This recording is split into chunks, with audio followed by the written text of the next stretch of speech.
ಪಡುಬಿದ್ರಿ ಸರ್ಕಾರಿ ವ್ಯವಸಾಯಿಕ ಸೊಸೈಟಿಯ ವತಿಯಿಂದ ಪಡುಬಿದ್ರಿ ಸರ್ಕಾರಿ ಪ್ರಾಥಮಿಕ ಆರೋಗ್ಯ ಕೇಂದ್ರಕ್ಕೆ ಒದಗಿಸಲಾದ ಇನ್ವರ್ಟರ್ ಸೌಲಭ್ಯವನ್ನು ಉದ್ಘಾಟಿಸಲಾಯಿತು. ಕೋಟಾ ವ್ಯವಸಾಯಿಕ ಸಹಕಾರಿ ಸಂಘದ ಅಧ್ಯಕ್ಷ ತಿಮ್ಮ ಪೂಜಾರಿ ಅವರು ಮಾತನಾಡಿ, ಗ್ರಾಹಕರ ಸಮಸ್ಯೆಗಳಿಗೆ ಸ್ಪಂದನೆಯೇ ಸಹಕಾರಿ ಸಂಸ್ಥೆಗಳ ಮುಖ್ಯ ಉದ್ದೇಶವಾಗಿದೆ. ಗ್ರಾಮಸ್ಥರ ಸೇವೆಗೆ ಬದ್ಧವಾಗಿ ಸರ್ಕಾರಿ ಪ್ರಾಥಮಿಕ ಆರೋಗ್ಯ ಕೇಂದ್ರಕ್ಕೆ ಇನ್ವರ್ಟರ್ ಸೌಲಭ್ಯ ನೀಡುತ್ತಿರುವುದು ಶ್ಲಾಘನೀಯ ಎಂದು ಹೇಳಿದರು.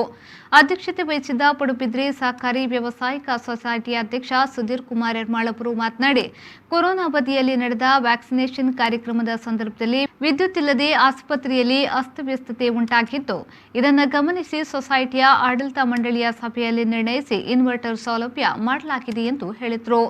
ನಮ್ಮ ಆರೋಗ್ಯ ಇಲಾಖೆಯ ಮೂಲಕ ಅಲ್ಲಿಯ ಸೇವಾ ಕೇಂದ್ರದ ಮೂಲಕ ಈ ಭಾಗದ ಗ್ರಾಮಸ್ಥರಿಗೂ ಸಹ ಗ್ರಾಮಸ್ಥರ ಬೇರೆ ಇಲ್ಲ ನಮ್ಮ ಪಡುಬಿದ್ರಿ ವ್ಯವಸಾಯ ಸೇವಾ ಸಹಕಾರಿ ಸಂಘದ ಎಲ್ಲ ಗ್ರಾಹಕರೇ ಇರ್ತಾರೆ.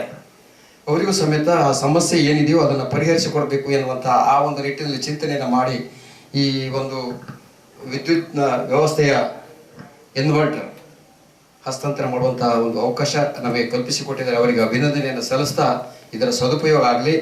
ಇಲ್ಲಿಯ ವೈದ್ಯಾಧಿಕಾರಿಯವರು ಅವರ ನೇತೃತ್ವದ ಸಿಬ್ಬಂದಿ ವರ್ಗದವರು ಅದರ ಜೋಪಾನವಾಗಿ ನಮ್ಮ ಈ ಭಾಗದ ಗ್ರಾಹಕರಿಗೆ ಸಿಗುವಂತ ವ್ಯವಸ್ಥೆಯನ್ನು ಮಾಡಲಿ ಅಂತ ಹೇಳ್ತಾ, ಈ ಸಂದರ್ಭದಲ್ಲಿ ಪಡುಬಿದ್ರಿ ಪ್ರಾಥಮಿಕ ಆರೋಗ್ಯ ಕೇಂದ್ರದ ವೈದ್ಯಾಧಿಕಾರಿ ಡಾಕ್ಟರ್ ರಾಜಶ್ರೀ, ಕೋಟಾ ಸಹಕಾರಿ ವ್ಯವಸಾಯಿಕ ಸಂಘದ ಉಪಾಧ್ಯಕ್ಷರಾದ ರಾಜು ದೇವಾಡಿಗ, ಸಿಇಒ ಶೋಭಾ, ಪಡುಬಿದ್ರಿ ಸೊಸೈಟಿಯ ಅಧ್ಯಕ್ಷ ವೈ ಸುಧೀರ್ ಕುಮಾರ್, ಉಪಾಧ್ಯಕ್ಷ ಗುರುರಾಜ್ ಪೂಜಾರಿ, ಮುಖ್ಯ ಕಾರ್ಯನಿರ್ವಹಣಾಧಿಕಾರಿ ನಿಶ್ಮಿತಾ ಪೂಜಾರಿ, ಪಡುಬಿದ್ರಿ ಸೊಸೈಟಿಯ ಆಡಳಿತ ಮಂಡಳಿಯ ನಿರ್ದೇಶಕರು, ಸಿಬ್ಬಂದಿಗಳು ಉಪಸ್ಥಿತರಿದ್ದರು.